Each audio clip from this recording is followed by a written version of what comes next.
গেলে তার কিছুই এখানে হয় নাই, কিন্তু সমস্যা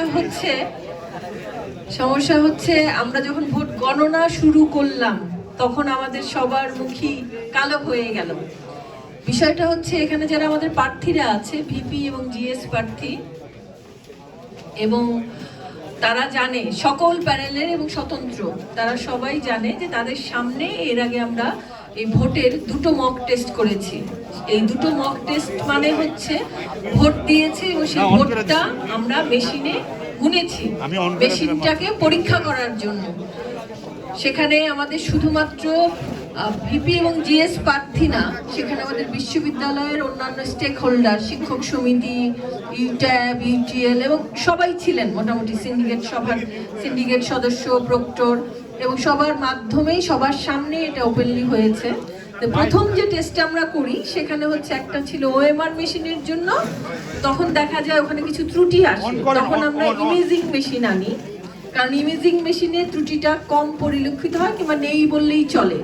তখন ছাত্রদের দাবির মুখে, আপনারা একটু শুনেন কারণ এই ঘোষণাটা বোধহয় আমি আর দেব না, এটা খুব ইম্পর্টেন্ট একটা ঘোষণা। ছাত্রদের দাবির মুখে এবং আমাদের নিজেদের সন্তুষ্টির জন্য আমরা ধরে নেই যে আমরা ইমেজিং মেশিনটাই প্রেফার করি, কিন্তু দুটো কোম্পানির মেশিন প্রেফার করি যাতে দুই কোম্পানির মেশিনে একটা তুলনা করা যায়।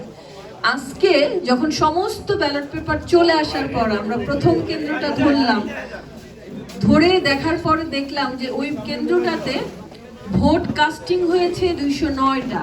তো আমরা যখন ম্যানুয়ালি চেক করলাম যে ওখানে ক্রস চিহ্ন ছাড়া আর কিছু আছে কিনা, সেটা দেখলাম যে আমাদের একটা ভোট বাতিল হয়, 208। কিন্তু দুই মেশিনে দুই রকম রেজাল্ট দিচ্ছে। আমরা তো সেটা নেব না, কারণ একটা ভোটও যদি ভিন্ন হয়, সে একটা ভোটেও তো অনেক বড় কিছু হতে পারে। তো এটা আমরা বারবার, যে মেশিনটা একটু ভুল দেখাচ্ছে সেই মেশিনটা আমরা 4-5 বার রান করালাম, একই রকমই আসছে।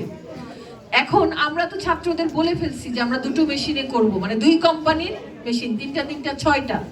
এটা তো আমরা যা করব ছাত্রদের সাথেই করব। তো এতক্ষণ আমরা আবার আমাদের সম্মানিত প্রার্থী ভিপি এবং জিএস প্রার্থী, সকল প্যানেল এবং স্বতন্ত্র এবং অন্যান্য প্রার্থীরাও ছিলেন এবং বিশ্ববিদ্যালয়ের সকল স্টেক হোল্ডাররা ছিলেন, সবার সাথে বসে সবার মতামত নিয়ে আমরা নিজেরা কোনো ডিসিশন নিতে চাই নাই, কাউকে চাপিয়েও দিতে চাই নাই, কারণ এটা ছাত্রদের ইলেকশন, আমরা সেটাতে হেল্প করছি।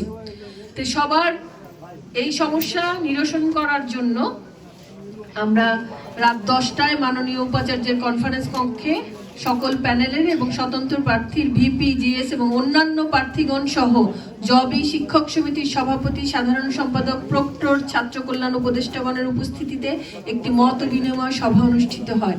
সভায় নিম্নোক্তভাবে ভোট গণনার সিদ্ধান্ত গৃহীত হয়। সিদ্ধান্ত: প্রথমে 300 ব্যালট যে কেন্দ্রে আছে এরকম মোরললেস ব্যালট ম্যানুয়ালি গণনা করে তা আবার ডিজিটালি গণনা করা হবে মেশিনে।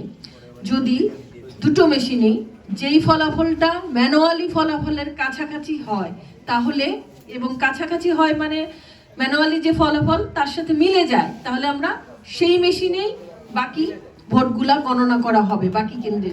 এভাবে ডিজিটালি গণনা চলাকালীন সময়ে কারো যদি মনে হয় যে চলছে এই মেশিনটা যেহেতু ভালো আসলো না, ওটাও যদি মাঝখানে সমস্যা হয়,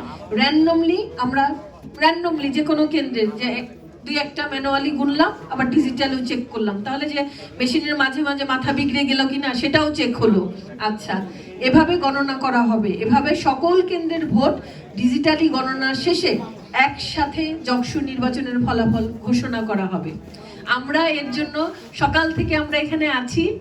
আমরা গণনা শুরু করব আগামীকাল, মানে 20 মিনিট পর, সেটা 7ই জানুয়ারি পড়ে যাবে। ধন্যবাদ সবাইকে।